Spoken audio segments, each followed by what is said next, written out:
Well, Margie, by the way, has the coolest job in the world now.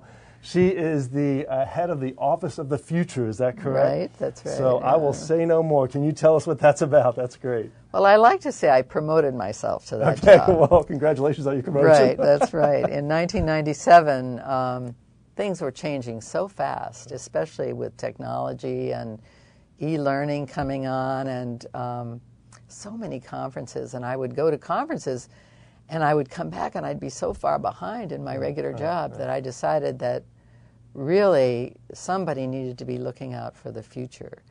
And the future, in many ways, is already here. It's at the edges.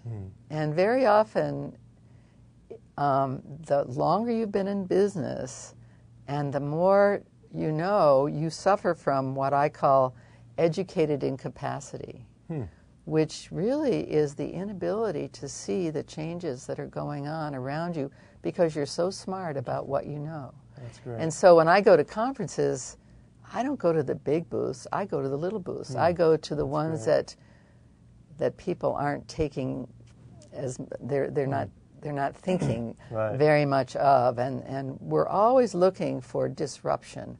We're looking for what's going to disrupt our field, the way PCs disrupted the mainframe business.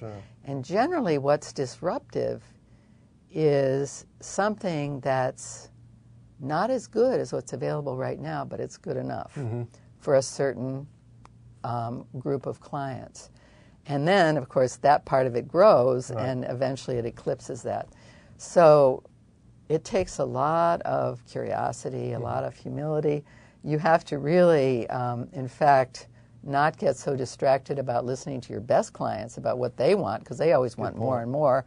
What you really want to do is look for what's happening at the edges, what's happening that is good enough, but not quite as good as everything else. Yeah. You know, we find this, that a lot of times with our with our clients, that if they're number one in their industry or in their niche, they actually rarely get eclipsed by number two. Oh, no, it's they don't. Number 3, 4, 5, or 6 that have found that little niche that on the edges you're talking about, that figure out a way to apply that and then leapfrog. So wonderful. Yeah. Oh, but it's hard. We've been in business 31 years, and you know, we think we're pretty smart. And so I think that if you have a little group saying we just need to get a lot smarter about these things at the edges, and I'm so fortunate because I have 3 or 4 people, and that is their job to study that. So we put out white papers, we put out all kinds of things to make us smarter and actually make us nervous. When I see someone get nervous in our company about something, we brought in somebody about video games one day, and people were so nervous that I thought, oh, good, we're doing our job well. You know, we're doing our job.